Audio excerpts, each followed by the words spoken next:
Mais la grande question que vous devez vous poser, que nous devons nous poser, c'est pourquoi France 24 s'efforce-t-elle de faire croire au monde entier qu'il y aurait eu quelque chose comme une élection en Côte d'Ivoire.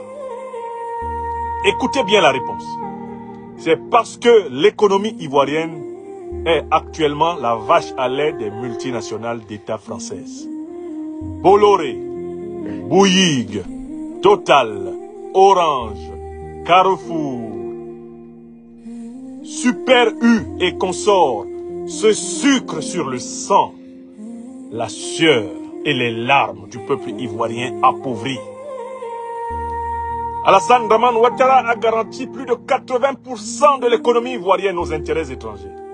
La Côte d'Ivoire est une colonie économique, l'une des grandes dernières colonies économiques du néocolonialisme, de l'impérialisme, occidentaux en général et français en particulier.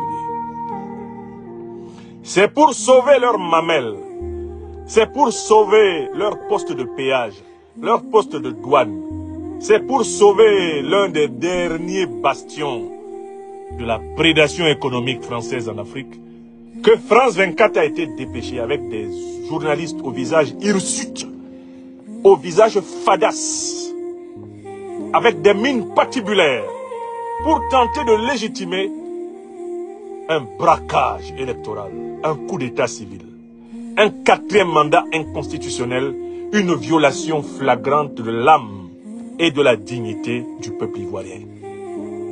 C'est donc pour continuer à voler la Côte d'Ivoire que les néocolonialistes français ont dépêché leur chaîne de télévision publique, la même chaîne de télévision qui assure la propagande des groupes terroristes.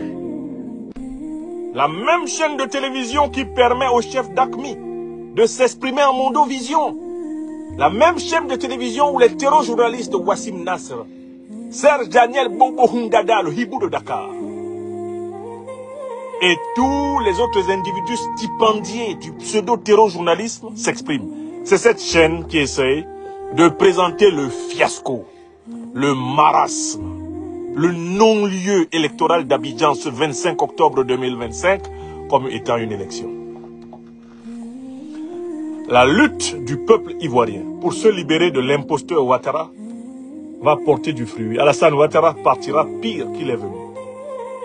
Vous pouvez l'écrire. Aya Sebe Tilana.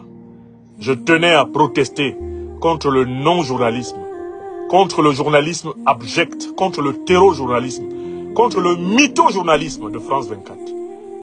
Je tenais à appeler les peuples africains à rejeter ces imposteurs, à rejeter cette presse ennemie de la souveraineté africaine.